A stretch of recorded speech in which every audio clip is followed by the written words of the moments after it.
When it comes to scoring, we can point to a lot of seasons that fans might consider the gold standard. James Harden in 2019, Kobe Bryant in 2006, Michael Jordan in 1987, just to name a few. But one answer that's always near or at the top is Wilt Chamberlain's historic season back in 1962, when he would redefine what it meant to put ball in hoop by averaging 50.4 points per game, a mark that nobody else has even come close to since then, other than Wilt himself, when he averaged only 45 the very next season. More interestingly, he became the first and only player in NBA history to average more points than minutes played. 50.4 points, 48.5 minutes. A record that even today, he still holds by himself, with not even the best scorers throughout the years being able to accomplish it.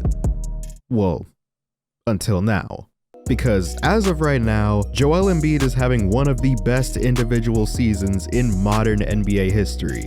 36.1 points, 34.2 minutes. And if he is able to keep this up, he will accomplish a feat that hasn't even been thought of in over 60 years. He's quickly building a case for being the most unguardable player in the NBA this season, and that's not even where the conversation ends with him. But for now, we'll focus on the scoring. As shown before, he's currently averaging 36.1 points in 34 minutes. And it is pretty interesting when you say that, because while a lot of other top scorers in the league have put more of an emphasis on three-point shooting, there are still a select few that don't really need to go out that far to be able to put up crazy numbers. Among them being Shai Gilgeous-Alexander, Giannis Antetokounmpo, and of course, Joel Embiid, who is averaging 36 points while only attempting 3 three-pointers per game. The story with him is what he's been able to do inside the three-point line this season, because as of right now, 86% of his field goal attempts are from two-point range, and he is shooting 60% on those shots. But it is worth noting that he is hitting his three-pointers at a great clip as well, shooting over 36% on those 3 attempts. But it's not something that's really needed. With him being the type of player that he is, 6'11", 280 pounds, he can pretty much get to his spots at will no matter who's guarding him at this point. And a big reason for why he is able to get so many shots in his spots is how he plays, and also the Sixers as a team. Because during any given possession, there are almost always other offensive threats on the court that you have to worry about, like legitimate offensive threats. You have Tyrese Maxey, who has been incredible this season, really the last couple seasons. He's averaging 26 points this season, so you have to worry about him. There's Nick Batum, who's a great floor spacer who the Sixers acquired in the James Harden trade. There's Tobias Harris, who can create his own shot and also a great three-point shooter. And so really, if you're helping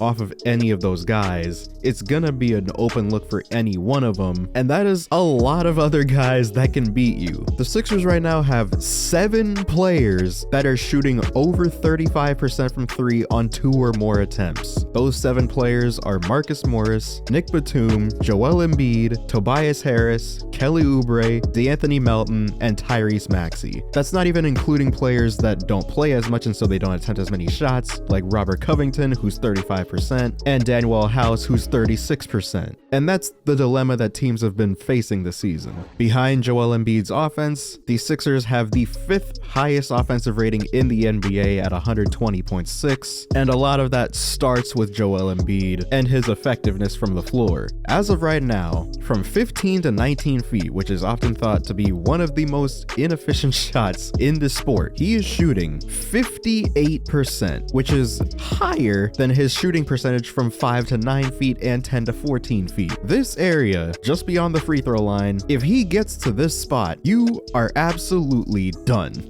It is 2 points. And it's been such a long time since we've had a player that mainly operates around this range, and teams aren't really sure what to do. And this was evident by the recent game against the San Antonio Spurs, which before it even started, a reporter asked Greg Popovich in his pregame interview what he was planning on doing to slow Joel Embiid down, and he responded by saying, quote, "I don't think it matters what we do. I can give you some if you want." And quality answer. I like that, because it became pretty apparent even in the first few minutes that the Spurs had absolutely no answers for this guy. They started out by putting Wemby on him, which makes sense, but they quickly found out that he was too light and he was still getting to his spots. They then tried putting Zach Collins on him. He was too small, still getting to his spots. And they tried Jeremy Sohan on him a couple times. Joel Embiid would finish the game with 70 points, 18 rebounds,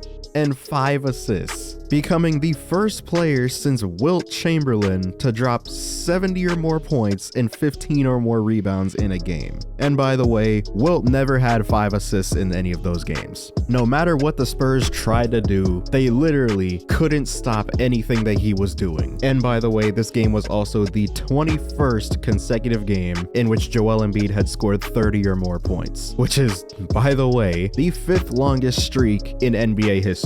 But that isn't the whole story of the season he's been having, because a part of it has also been his defense. Embiid started out as more of a defensive-minded big man, especially in his earlier years, mainly the late 2010s when his career was really starting to take off. There's been sort of a regression in his defense and how hard he actually tries on that end. He was still obviously very good, but not as good as he was earlier in his career, with more of an offensive focus. This season, he's doing both. Almost 2 blocks per game, which is his most since 2019, and also puts him at 10th in the league in blocks and 1.2 steals per game. On top of that, he's been doing a really good job of contesting shots this season as well. NBA players this season are shooting 44% when guarded by Joel Embiid, his best mark since 2019, but his real impact has been his defense at the rim, because as of right now, players are shooting 51.6% at the rim when guarded by Joel Embiid, a defensive efficiency that is better than a lot of other defensive centers around the league, such as Chet Holmgren, Anthony Davis, Kristaps Porzingis, and Jarrett Allen. But as we said before, the main storyline of Joel Embiid's 2024 season has been his scoring, because he is currently having arguably the greatest scoring season that we've ever seen, and this stat proves it. Throughout NBA history, Wilt Chamberlain's 1962 season has,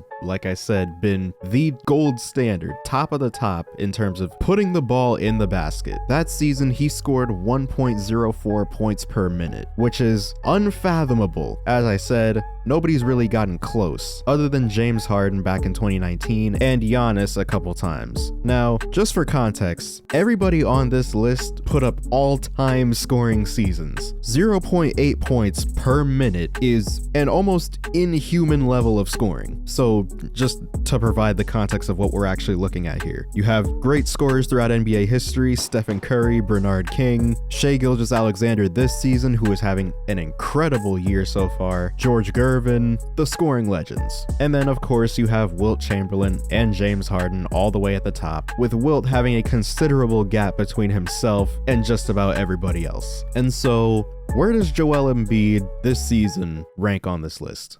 Well, right there. 1.05 points per minute. If he keeps this up, he will likely break a scoring record that belonged to Wilt Chamberlain. That's all we need to say.